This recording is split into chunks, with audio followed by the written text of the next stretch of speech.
What the hell is going on? You didn't make lunch today. Over the phone, my husband abruptly yelled at me.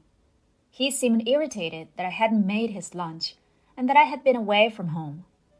I told him to look after himself while I was gone, but he said, "Look, you're a housewife, right? Why you're skipping? You're a housewife who skips duties?" My husband didn't seem convinced. What a small man he is to make such a big deal about not having lunch for one day. I was fed up with him doing all of the housework and then taking it out on me when things didn't go his way. My mother-in-law had a faint smile on her face as she stood beside me, listening to my husband's yelling over the phone. My name is Emily. I live with my husband and 2 children. Seth and Ray are twin boys who are 2 years old. I am so happy as the mother of twins who are so adorable. Raising these children is unquestionably the source of my current happiness. Nicholas, my husband, is a typical businessman. My husband's family owns a Japanese-style confectionery store in a shopping arcade corner. I quit my job shortly after my marriage, and I'm now assisting my in-laws with their store. With a light heart, I began working at the shop. But the work at the confectionery was much busier than I had anticipated. I not only serve customers in the store with its colorful selection of wagashi, but I also make my own sweets in the back kitchen. I have to be in the kitchen from early morning to prepare the sweets on time during the busiest times of the year. I continue to assist after the birth of my twins. I would sometimes stand in the store with my children on my back. Their cries would sometimes carry into the store, even when I was babysitting them away from the store. While caring for the young children, I continued to work at the store. My husband, on the other hand, was unconcerned about the wagashiya. "Hey, do you still have no plans to take over the confectionery business?" I asked. We've discussed it several times, but my husband appears to have no intention of taking over the confectionery business. "I've told you numerous times. I'm not going to take over the store." "Isn't wagashiya so lame these days? The number of people in the shopping arcade is decreasing year by year, and if I take over the confectionery business now, I will have no future." My husband has no desire to take over the wagashiya of his family. Of course, he can't take over the store right now because he works for a larger corporation. But I like my in-law's store and don't want to see it go away.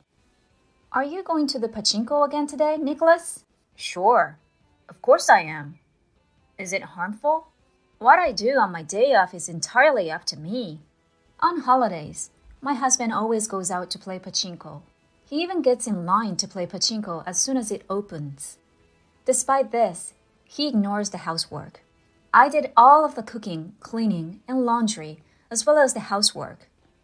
Moreover, the most important aspect of child rearing was completely left to me. My husband spent the time at his own pace while I was busy with housework, childcare, and the confectionery shop. My in-laws are getting older, and my workload at the confectionery shop is increasing. My in-laws, particularly my mother-in-law, were extremely understanding of my situation.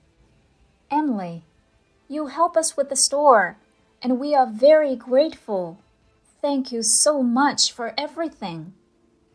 This was how my mother-in-law always expressed her gratitude. She's a lovely lady who has nothing to do with a wife-mother-in-law situation. Her gentle and kind smile warmed my heart. "I really need Nicholas's assistance," she explained. "He no longer appears to be interested in the confectionery." My mother-in-law always looked sad when we talked about my husband. I suppose she really wants him to take over the company. But her husband refused to agree. "Well, we're lucky to have such a wonderful wife, Emily. We should stop being greedy." My mother-in-law lavishes praise on me. She also values my assistance at the store while raising my children. When I'm at the store, she babysits the kids with my father-in-law, which is a big help. And my mother-in-law has become my go-to person with whom I can talk about anything. Of course, she listens to my complaints of my husband. Ironically, the more distance I feel from my husband, the stronger my bond with my mother-in-law grows. The presence of my in-laws was very reassuring to me right now. With such a life, the days fly by in a blur. Raising 2 children means that each day flies by with no time to think about anything else. It's almost the end of the year, and the wagashia is getting busy. It coincides with the end-of-year gift-giving season, and we are in transition. After consulting with my in-laws, I decided to stay at home this year and focus on wagashi preparation. I informed my husband of this. What? Are you taking the kids and staying at my parents' house? My husband was clearly upset. I explained to him that I would only be staying for one night to assist on a busy day. How about the housework? The response was as expected. It is a more serious problem for my husband, who does not do any housework at all. If I do not do housework for even one day, he gets upset, even if it's the busy season for the confectionery. This time, I'll only be away for one night. So can't you be cooperative during that time? It's only a single day, so everything should be fine, right? If you get hungry, you prepare some meals. There will be no laundry to do if it is only for one day.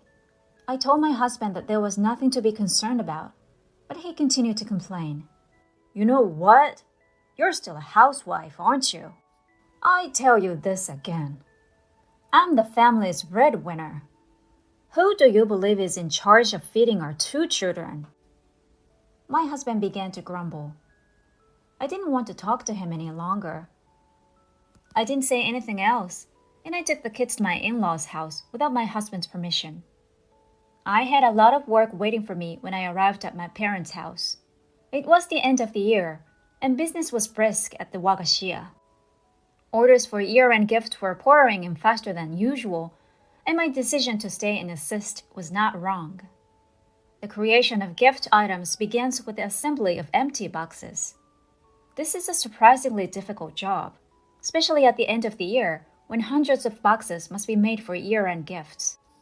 My in-laws and I divided up the box-making duties. After the first day at my in-laws' house, I was exhausted, but the next day I had to work hard from early in the morning to make wagashi. To prepare for the next day, I decided to go to bed early. And by the time dawn arrived, I had already started working. While the kids were still sleeping, my in-laws and I stayed in the kitchen and worked quietly on the wagashi. The sun had risen before I knew it, and the morning of December had arrived. With the fresh air and morning sun, we decided to take a break and eat breakfast. The kids were already awake and ready for breakfast. I hurriedly prepared breakfast for them and served it at the table, and they came running up to me smiling. My in-laws, sons, and I were all seated around the table. My phone rang right then and there. It was my husband who called. What the heck is going on? You didn't make lunch today. My husband yelled at me as soon as I picked up the phone. He seemed irritated that there was no lunchbox, which was supposed to be available at all times. I told him to make his own lunch while I was gone, but had he forgotten? What do you mean, avoiding housework? When I told my husband that he should prepare the food himself, he seemed unconvinced. He accuses me of laziness. What a prick he is to make such a big deal about not having lunch only for one day. He leaves everything up to me, and when things don't go his way, he transforms into this. I was shocked, and my in-laws appeared to be as well, because they could clearly hear my husband yelling over the phone. Finally, my husband rambled on about what he wanted to say before abruptly hanging up the phone. Even though breakfast has just been served, the living room of my in-laws' house was quiet for a while. My husband lost his cool in an unreasonable way, so it was as expected. The kids seemed to sense the atmosphere and refused to eat their breakfast. My mother-in-law cheerfully said "itadakimasu" and urged my sons to eat their breakfast as well, as if to draw out the atmosphere. She then turned to face me and said, "Why don't you divorce my son, Emily?" My movement comes to a halt as I reach for my tea. I never expected my mother-in-law to say something like that to me. My father-in-law was eating his breakfast quietly, with an indescribable expression on his face. I believe I was a little out of line, but now that you've been told something like that, I believe you've come to your senses. As she spoke to me, my mother-in-law smiled. It seems that when a person is truly disgusted, there is no choice but to laugh. I feel terrible for you as a mother. You are no longer required to be merciful to my son. Allow your emotions to guide you. My mother-in-law had probably figured out how I felt about him by now. My mother-in-law was on my side. My mother-in-law is always supportive and encouraging. My father-in-law never speaks, but he nods in agreement to my mother-in-law's words. The presence of my in-laws was reassuring to me, and it was on this day that I returned home. I waited for my husband's return with my mind made up. My husband returned home later in the evening.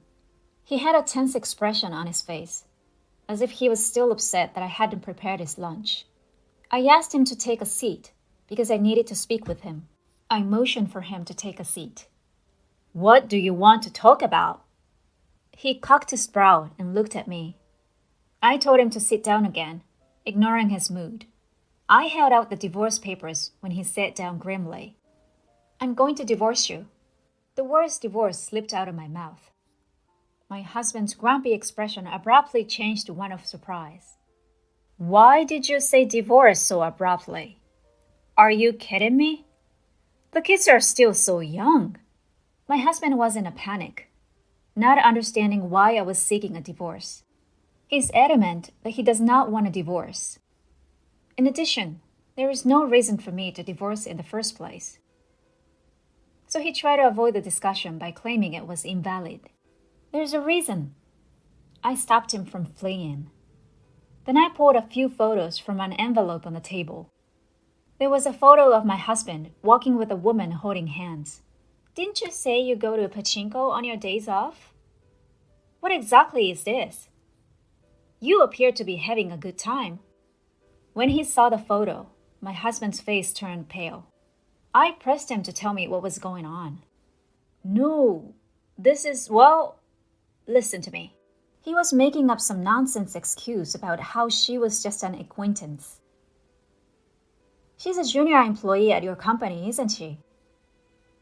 My husband's movement ceased when I mentioned the identity of the woman in the photograph. My husband had an affair with a younger woman who worked at the same company as him. I had been suspicious of his behavior and had discussed it with my mother-in-law for some time. My mother-in-law suggested I hire a detective to investigate an affair. The findings of the subsequent investigation astounded me.